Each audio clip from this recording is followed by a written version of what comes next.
L'âme peut être passive, mais ce n'est là qu'une autre forme de la vie de l'âme. Il y a la faible passivité de l'âme qui permet à Satan de jouer simplement et facilement avec ceux qui sont en cause, ou qui signifie que, puisqu'ils sont entièrement négatifs, ils n'ont aucune valeur et que tôt ou tard il pourra les dépouiller de leur simple état de confiance en leur donnant un complexe d'infériorité. D'autre part, il y a cette passivité plus positive, si nous pouvons associer ces deux termes. C'est celle qui rend délibérément la pensée et la volonté négative de sorte qu'un état de médium se crée. Il n'est pas nécessaire de dire quels en seront les résultats dans le sens de la séduction. Lorsque tout est dit au sujet du danger de la vie de l'âme comme telle, il nous faut reconnaître que la fin en est la mort.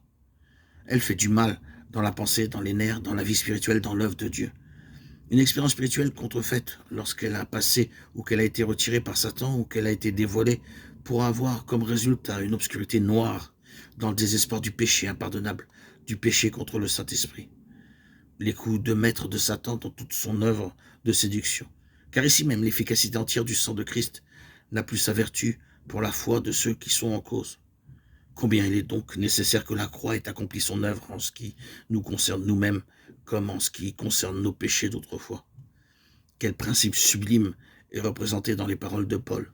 J'ai été crucifié avec Christ, ce n'est plus moi qui vis. Galates 2:20.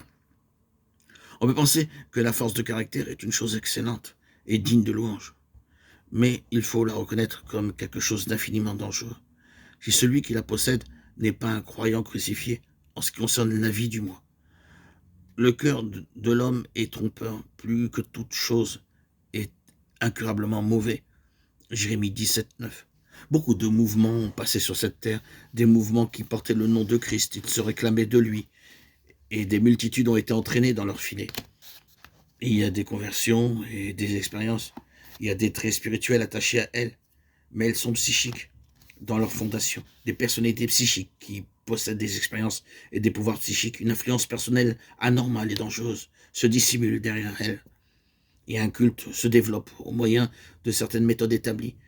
Ces méthodes ou ces tactiques de l'âme sont employées pour cultiver l'expression de l'âme sous certaines formes. Cela peut être une forme religieuse de psychothérapie ou de psychanalyse, et cela crée des effets remarquables chez ceux qui y répondent. La preuve infaillible de toutes ces choses se trouve dans la place qu'elle donne à cet aspect fondamental de la croix de Christ, qui met entièrement de côté l'homme par nature et ne lui laisse aucune place, c'est-à-dire la mort de l'homme, et non seulement la rémission de ses péchés. Appliquons cette vérité dans de tels mouvements, et ils s'effondreront et cesseront d'être populaires. C'est une question de très grande importance que de pouvoir faire la distinction entre ce que nous venons de mentionner et l'intelligence spirituelle.